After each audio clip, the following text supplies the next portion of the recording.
told you it's hot in here. Yeah, it's really hot. This hot rod here, this gentleman, definitely a fun driver to watch. Ark from Russia. He is a part of the Fail crew, and I know he is super excited. I believe he's got I think it's a VR, right? It's VR powered, so, but it's the new VR under the hood of an R34. So it's the best looking R34. It's pretty fire. But he's going against the young cat that is NikNak, a Latvian driver. So Russia versus Latvia, NikNak.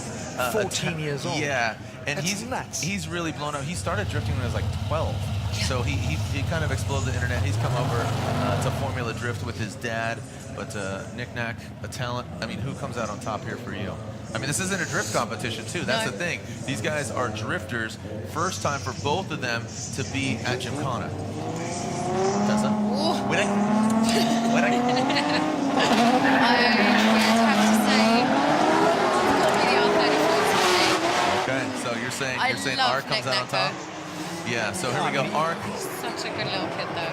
He's coming here, Arkadiy, not with the best qualifying position, 11th versus Nikolass in 6th. But man, anything can happen. Well matched. Look at this. And I know that him and his father told me the other night that their Mass Motorsports engine is having a bit of a cold, so it's breaking up a little bit, so they might be down on horsepower as opposed to coming in 1,200 horsepower under the hood of that R34. I don't think he would mind though, because I wouldn't want 1,200 horsepower trying to navigate this circuit. No, Ark is good at 1,200. The R34. Yeah, Say NikNak, he was at estimated around 700, but he's not running 100%. He's a little bit okay. Yeah, so good execution there on that pinata ball.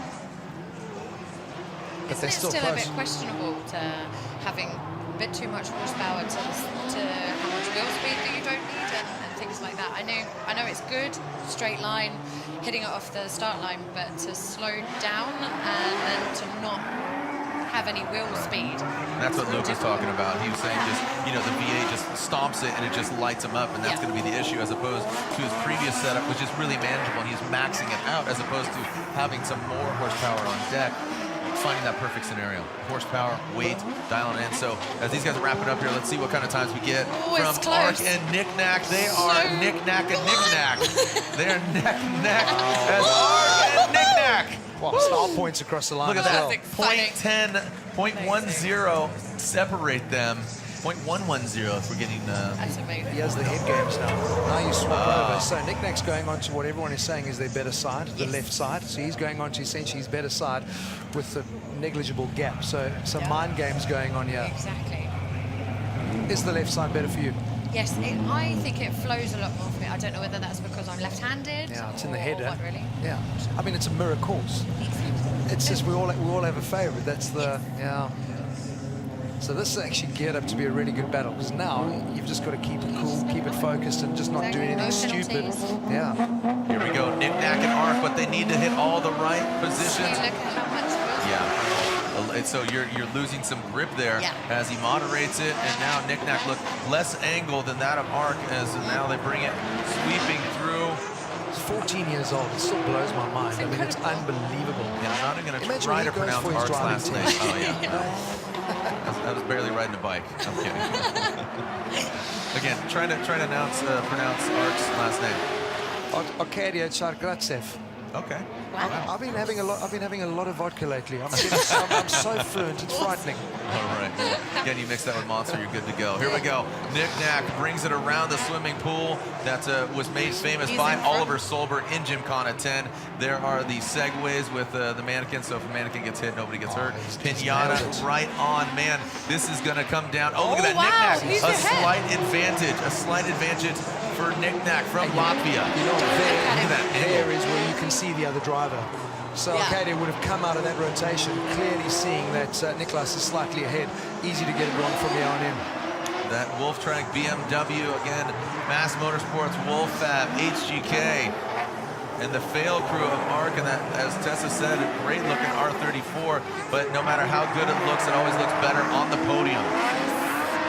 So here we go. In the final 720. This is so close.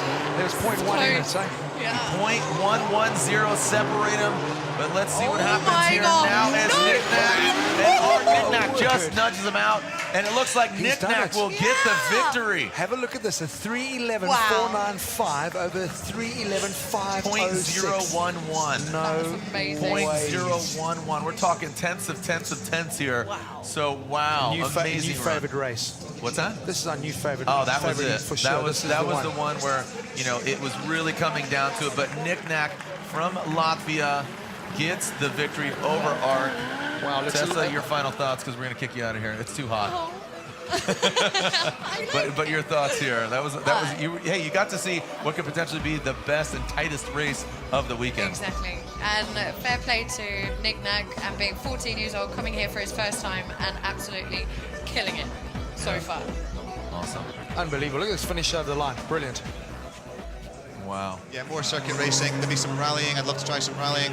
You know what's cool for me though, because I think, we make you TV, and sometimes you've done really well in all these challenges you've done, and sometimes it doesn't actually make for good TV, because like, people think, oh, this is quite easy. He got off a bicycle and he's nailed it. Well, that's it. It's a bit of a reality check here. I think for this series, it's to get somebody who's got a little bit of experience, who can drive at a reasonable level, but more like your average person in the street. Because I think a lot of people watch this and go, the pros are so good, they make it look easy. Right. So you watch F1, you watch Gymkhana grid, you watch rallying.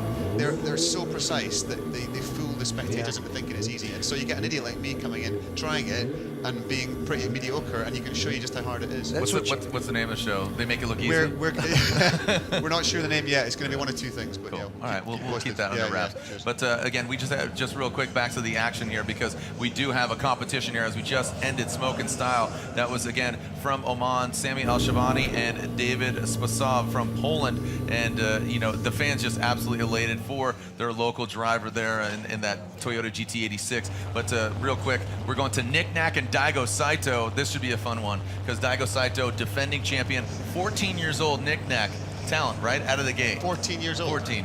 Seriously? Yeah, he's 14 years old. What were you doing when you were 14? Exactly. I don't know. Pushing You don't want to know. I was riding a BMX bike still. Oh, there you go. Here we go. So let's go back to the action here. We'll have some more words with Sir Hoy here as Daigo Saito fires off NikNak. 700 horsepower under the hood of that BMW, but he says that Mass Motorsports not running 100%. Luke Woodham, Tessa saying that maybe Daigo Saito has a little bit of special sauce here today as opposed to yesterday. That brand new 2JZ Toyota Supra. Very beautiful looking car, but again, looks better on top of the podium. Can he go back-to-back last year to this year here at Gymkhana Grid? And this is what's critical here, is experience. We know what a cool operator Daigo is, and this is what you need to be doing now. Yeah. Conditions are changing, sun is set, it's getting dark, different obstacles, the way you're viewing them now in the dark. The guys haven't done it in the dark yet, but this is really getting thrown in the deep end. And what I loved, Chris was talking earlier about, they make it look so easy. If we go to the onboard footage and you watch the footwork and the handwork from Daigo, I mean, literally looks like he's just pottering around a parking lot. It's incredible. Yeah, Daigo Saito, again, the winner last year. He was in a Corvette, now this new vehicle. Daigo, there we go. There's that in-car. You see him just yank the handbrake. Hasn't even touched the shifter unless... I mean, he's not shifting on, just keeping the right gear. They wanted to try and get the ratios right. They didn't have to go through the gears, but the courses ended up being a little bit longer than expected, so they've been showing video. Yeah, he's maybe just keeping it really long and then just whacking the clutch. But look at him just rotate that thing around, feeding the wheel, just feeding it out. Just, I mean, on a dime. On a dime is Daigo Saito. NikNak dealt a very difficult battle there. But you know what? Crazier things have happened. Yeah, impressive stuff. It's just for us, really. We were talking about earlier before you came in with one of the other guests, with Tessa, and just saying how cool it is for a sport like this to have people like you involved in it, because it changes, it changes demographics, it reaches new markets, and that really is what Gymkhana Grid is about. You know, coming to new territories and meeting new fans. So it's really cool that you've done this. Well, thank you. It's been great to be here. Everybody has been so friendly. You know, you walk around the grid, people are sharing equipment, they're sharing tools, information, trying to help each other. There's none of the kind of secrecy that you get in other forms of motorsport. Everyone's really welcoming. So, yeah, a really unintimidating grid, quite an intimidating environment to actually go and drive in. It's not easy at all, but in terms of the people, it's been fantastic. Yeah, that's what happens when there's no big manufacturer, Yeah. you know, where it's like you've got to, you know, everyone's here to still have a good time and help and turn into a great event. And the variable is the driver. The variable is the driver and the mind and the course. Because as they're running these mirrored courses, when we talk about that playing mind games, I mean, you watch anything of cycling, a lot of mind games. You're playing chess on that velodrome when you're riding and doing. Do you do that thing where you kind of do the bike walk and you do the slow and the start and go? Yeah, that was one of the events I did. So insane. It's basically half of it. You have to have the power, you have to have the speed, but you also have to have the right tactics and have the ability to focus. And the difference between what I used to do and this is that I knew what I was doing. Which so you could go into it and you could go into autopilot, and it was about being focused. Whereas you're still having to physically remind yourself about, okay, pull the handbrake now, earlier, hold it a bit longer, dip the clutch now, and it's not an automatic process. See, this is muscle memory for them. You're getting flooded with information. You're trying to drive the car and still keep it on the course. That's tricky. So after that first battle, again, 2.6 seconds separate these gentlemen. Daigo Saito has an advantage with NikNak actually having a penalty. So about 2 seconds, 2.5 seconds separate them, and there's going to be a second in between. Looks like NikNak actually a little bit more ahead of Daigo Saito, but Daigo, look at him again, just set it and forget it. That front left wheel on that 720 brings it across, and it looks like Daigo Saito will go to the Final Four. Again, Sir Chris Hoy, most decorated British cyclist in the Olympics. Joint equal British Olympian for success and the most successful track cyclist. That's awesome. Apparently. That's awesome. I love it. And I can pour a good coffee as well. That's my real skill. Like proper pour over. Latte art, all that stuff. Proper geeky. Don't make yourself useful. Another hobby. He's got a lot of hobbies. Right? Races, cars. You got to keep yourself busy. He can do the Moroccan tea, like he does the full behind the back. I mean, that's it. Yeah, but NikNak, good effort. That was the penalty. He missed the ball. But you know what? He's going to take a lot of thrill out of the fact that he actually crossed the line ahead of Daigo Saito in that second run. As a 14-year-old, he's going to come back hungry at Grid 2020 for sure. I know he's been drifting since he was 12 years old. I mean, he blew up the